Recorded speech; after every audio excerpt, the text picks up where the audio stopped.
Dollar बहरान, दरामदी पाबंदियां, मुल्क में चाय की कीमतों में इजाफा जारी। मुल्क में जारी शदीद डॉलर बहरान से जहां हर शोबा मुतासर हुआ है, वहां आहिस्ता आहिस्ता ये बहरान कुछ बुनियादी जरूरियात जिंदगी की दस्तयाबी पर भी असरअंदाज होना शुरू हो गया है।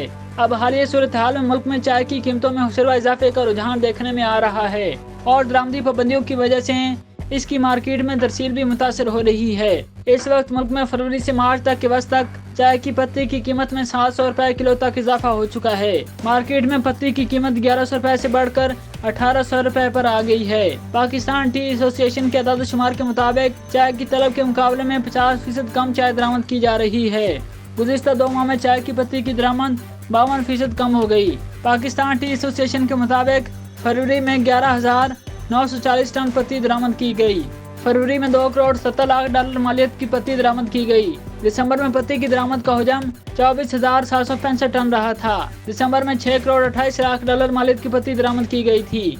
दरामद कुनंदगान का कहना है कि सिर्फ 180 दिन की मुखर अदायगियों की सूरत में कंटेनर को रिलीज करने की इजाजत दी जा रही है। पाकिस्तान टी एसोसिएशन के कन्वीनर जिशान मकसूद के मुताबिक माहाना तलब से 50% कम चाय दरामद कर पा रहे हैं। तलब और रसद का तवाज़ुन बिगड़ने से कीमत मजीद बढ़ने का खदशा है।